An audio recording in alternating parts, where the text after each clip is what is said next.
This takes place back in November of 2013.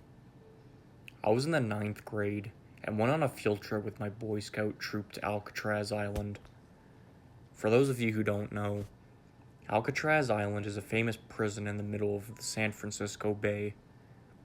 We had the opportunity to sleep on the island in the prison cells.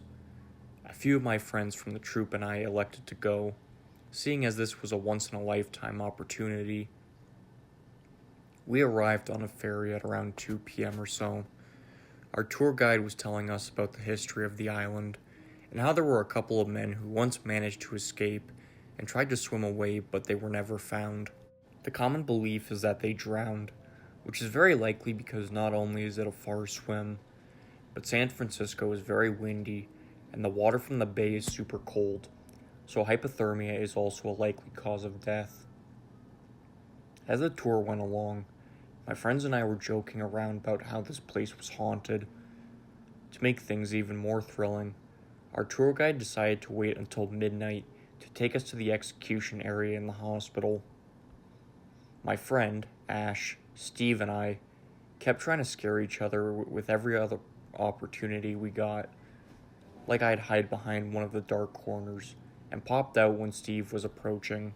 Eventually, we made our way to the execution room. Ash and I immediately picked up on how bad it smelled, but nobody else could smell anything, and the guide had said that the execution room hadn't been in use at least for 100 years. Keep in mind that Alcatraz has been decommissioned since 1969, plus the bodies are taken away after execution, so the smell would only make sense if there were rotting corpses. Sure, there were blood stains, but they were like 100+ years old. Ash noted that it was weird that no one else could smell what we had smelled, and I joked around saying maybe some spirit is trying to freak us out or something. We went to the hospital next, and I could have sworn I could hear some kind of whispering. Ash and I immediately looked at each other as we heard the sounds, and the lights started to flicker at the same time. The guide told us that the lights always flickered, and then he started to explain how the mentally insane would usually come to the hospital, and how there was once this crazy inmate who always would whisper when he spoke. It kind of paralleled us hearing those weird whispering sounds. Later on, a bunch of us played cards in the scout named Kevin's cell. It was definitely quite the experience to play cards in a prison cell, I must say. It was around 3 a.m. when Ash asked me to go with him to the bathroom. I agreed, so we made our way over there. I had finished before him, so I waited outside while Ash was finishing up. I had been waiting for him for a while, pacing back and forth, so I decided to go back into the bathroom and check on him. I could hear the sink running, accompanied by the paper towel dispenser. "Ash, are you almost done?" I asked. The moment I said that, the sink shut off, and I heard a slam from one of the stall doors closing. "Ash!" I called out. No response. My heart froze when the most disturbing sounding cackle I had ever heard in my life came from the stall that had just previously shut. I turned around to make a run for the outside of the bathroom. I screamed for Ash, saying that this isn't funny, and he replied from the other side of the door, "What are you talking about, dude?" He opened the door, but I didn't stay inside of there. I went back outside and told him what just happened. His jaw dropped, and he had the most worried look in his eyes. Then he asked me, "If you were in here this whole time, then what was that breathing I heard outside?" We both realized that something was seriously off. We sprinted out of the bathroom as fast as we could and made it back to the cells where everyone was asleep. We decided to not wake everyone and to just get some sleep. About an hour after falling asleep, I was awoken to the sensation of someone tapping my back. I scanned the room and saw nothing, but I knew I was not alone. With the slightest bit of vision in the dark, I saw something black in the corner of my cell. I let out a blood-curdling scream. My scoutmaster came over and asked me what the problem was. I didn't even know what to say. Needless to say, Alcatraz has a long history, and what my friend and I experienced was nothing short of paranormal.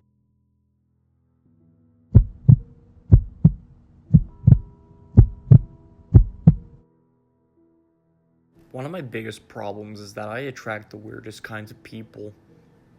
There are a lot of people who say that, but you have no idea until you have met some of the people that try to hang out with me. There was one guy who took the cake, though. His name is Jonathan. He lived down the road from my parents' house. This was years ago now, and thankfully I haven't heard anything from him in a very long time. I was a very average-looking girl. I was in high school at the time, and I was extremely naive. I've had a couple really bad experiences, and I've kind of been shown the true horrors of the world firsthand. Not trying to turn this into a pity party or anything, but you don't realize how cruel the world is until horrible things happen to you.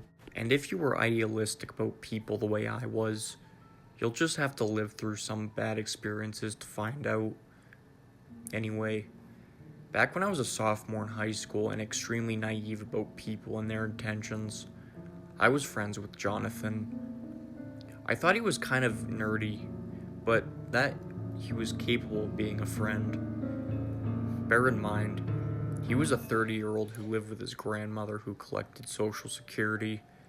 He didn't have a job, didn't have a girlfriend, and he thought it was a good idea to hang out with a girl in high school that lived down the street.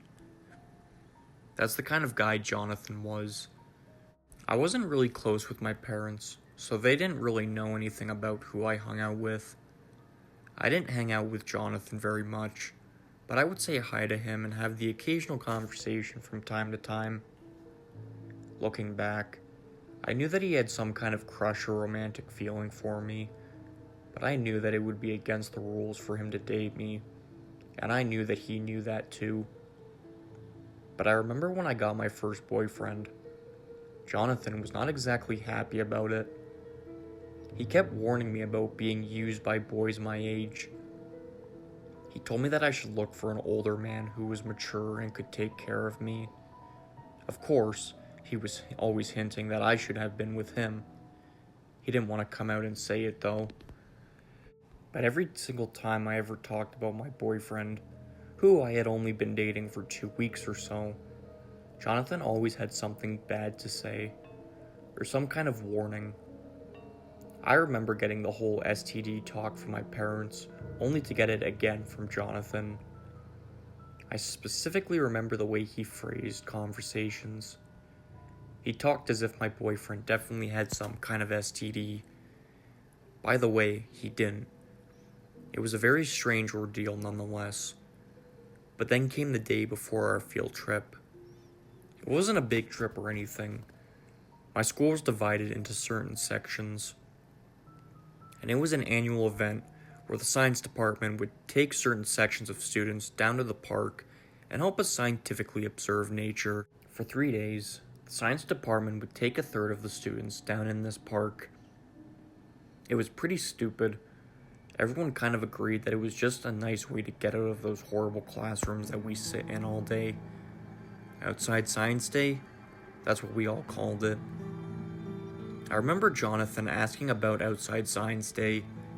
He asked what day I was going to be in the park. I told him, and I was scheduled to go Wednesday. I didn't think anything of it. After all, he did go to the same high school I went to, and it was kind of tradition. I thought that he was just curious or reminiscing, but wow, was I wrong. Wednesday came, and I was really excited to go down to the park. I was hanging out with my best friend Rebecca. We got down there and started observing nature. The teachers made us bring notepads and pencils to make some scientific observations, but after a few sentences, they didn't care what we did after that.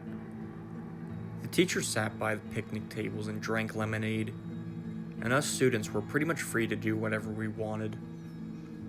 Me and Rebecca were having a deep conversation about life. She said something about her stepfather and how it made her feel like marriage was a bad idea or something. I don't really remember. It was a very long time ago now.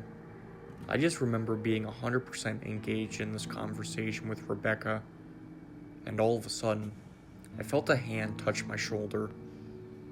I thought it was one of my friends playing a joke on me or something, but I turned around, and it was Jonathan. Things got extremely awkward really fast. Me and Rebecca were kind of in the middle of it, and here was my awkward older neighbor showing up at my school class trip. Jonathan asked me if I wanted to go back with him to hang out at his house for a little while. I told him that I would get in trouble, but he promised that the teachers would never find out. By this point, I knew exactly what he was doing, and I wasn't about to play into that. I told him that I couldn't leave my best friend Rebecca, but then he offered to bring Rebecca too. That was even creepier.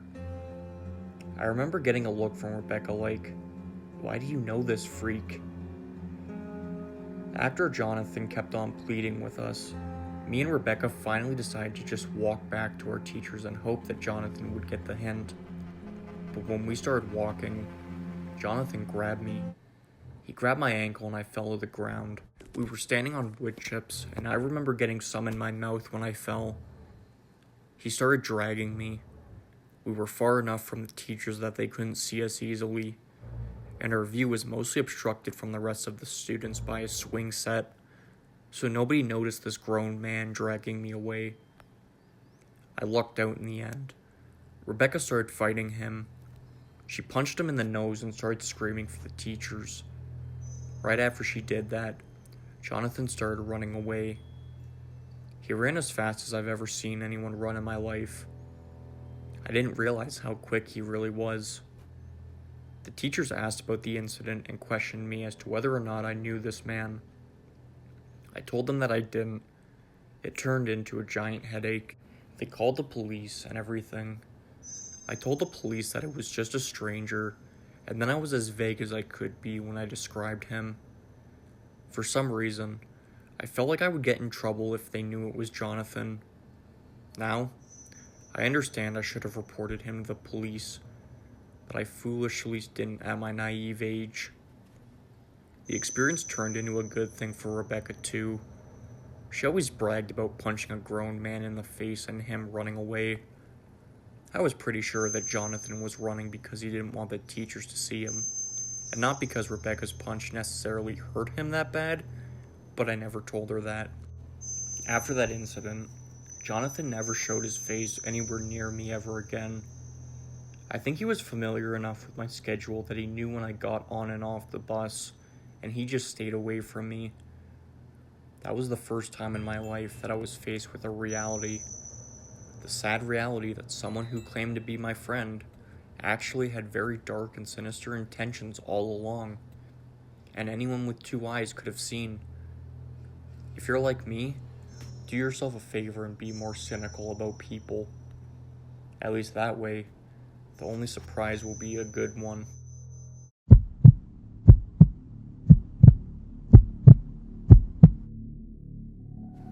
When I was in the 8th grade, all of my classmates and I looked forward to our Washington, D.C. field trip. The thrill of going on any sort of trip with your friends was enough to excite us. After all preparations, we were ready for D.C.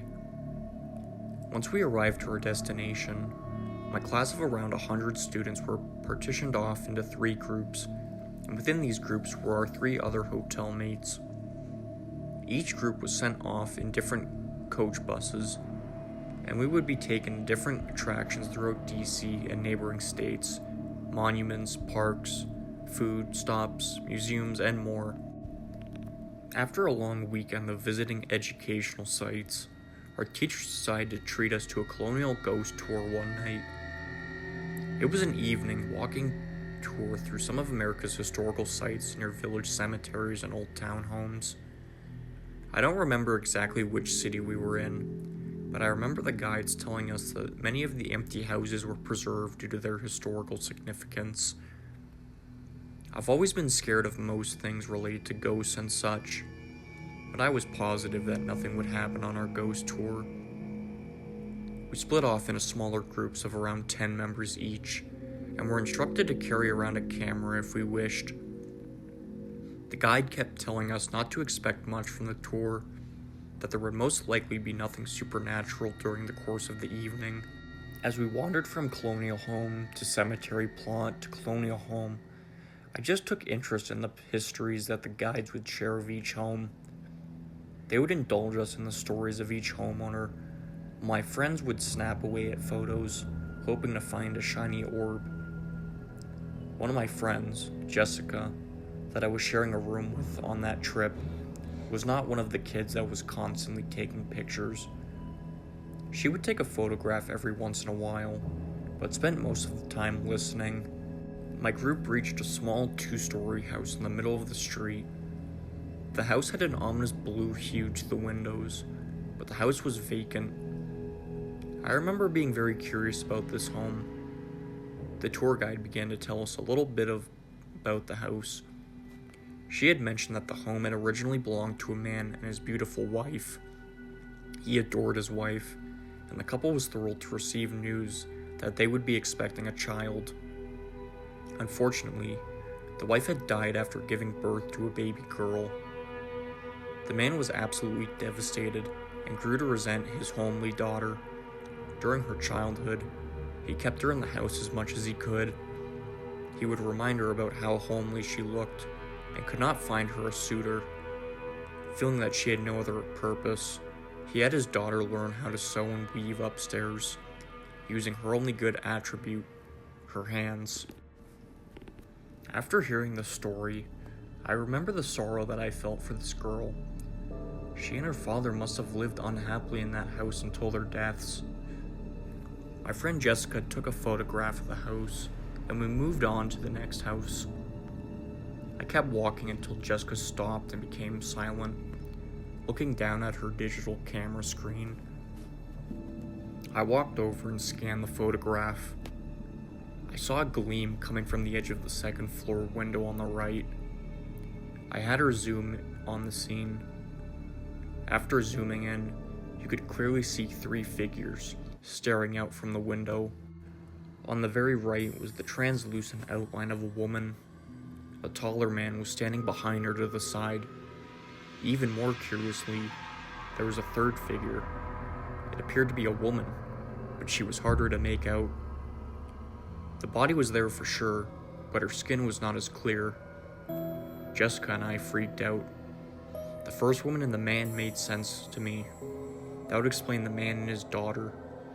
But who was this third dark woman off the side? I raised my hand and had to ask the guide, was there ever another person that lived with this family at the house we just looked at? The guide looked surprised at my question and answered, yeah, during the time of their residence, they had a black female servant living with them.